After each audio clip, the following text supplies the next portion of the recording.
एक दफा का जिक्र है कि तीन दोस्त उबैद, सारा और इब्राहिम एक छोटे से गांव में रहते थे। वो हमेशा नए एडवेंचर की तलाश में रहते थे।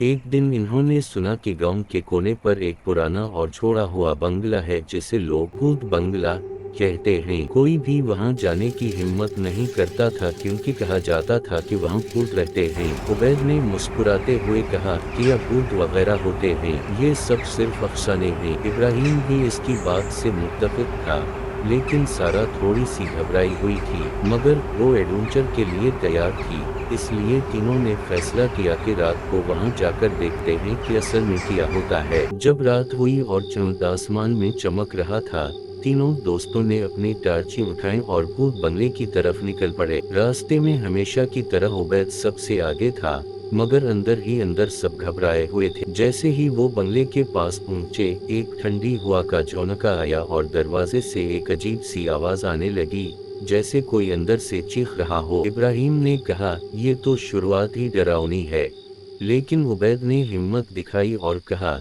चलो देखते हैं। वो दरवाजा धक्का देकर खोला और तीनों बंगले के अंदर दाखिल हो गए। बंगले के अंदर हर जगह धूल थी, पुरानी चीजें इधर उधर पड़ी थीं और दीवार पर पुरानी तस्वीरें लटक रही थीं। अचानक एक तस्वीर के पीछे से एक जोर की आवाज आई, जैसे कोई जंजीरें घसीट रहा हो। सारा चीख उठी, ये आवाज कहाँ से आ रही है? तीनों घबराए, मगर उबैद ने कहा, कोई भूत नहीं, चलो देखते हैं। वो तस्वीर के करीब गए तो देखा कि एक राज का दरवाजा था जो पुरानी दीवार के अंदर छुपा हुआ था। दरवाजा धीरे धीरे खोला और अंधेरे के अंदर घुस गए। अंदर एक तवील रास्ता था जो जमीन के नीचे जा रहा था। जैसे ही वो नीचे उतर रहे थे, रास्ता और भी डरावना होता जा रहा था। इब्राहिम ने कहा, शायद हमें वापस चलना चाहिए, लेकिन उबैद ने कहा, हम इतना दूर आ गए हैं, अब वापस नहीं। नीचे पहुंचकर इन्होंने देखा कि एक पुरानी कब्र थी जहां पर एक भूत का जिस्म पड़ा था, मगर सबसे ज्यादा डरावनी बात ये थी कि इस भूत का सर अंदर था और सिर्फ एक हाथ बाहर था, जिसमें एक पुराना खत था। सारा ने घबराई हुई आवाज में कहा, ये क्या है?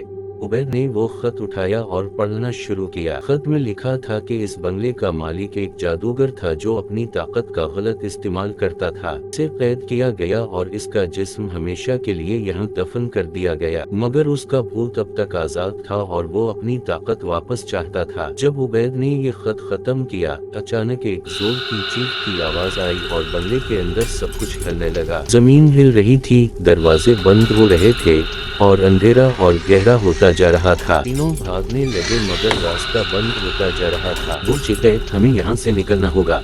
इब्राहिम ने अपनी टार्चा की रोशनी डोर की तरफ दिखाई और देखा कि एक छोटी खिड़की थी जिससे वो निकल सकते थे। तीनों इस खिड़की की तरफ दौड़े और मुश्किल से बाहर निकल गए। जैसे ही वो बंगले से बाहर आए, सब कुछ वापस नॉर्मल हो गया, लेकिन अंदर से अभी चीखों की आवाज आ रही थी। वो वापस अपने गांव की तरफ भाग गए और कभी फिर वहां नहीं गए। इन्हें समझ आ गया था कि कुछ राज कभी समझने की जरूरत नहीं होती। सब हर चीज का राज जानना जरूरी नहीं होता। कभी कभार कुछ राजों को छुपा रहने देना चाहिए और अपनी हिम्मत और अक्ल का सही इस्तेमाल करना चाहिए।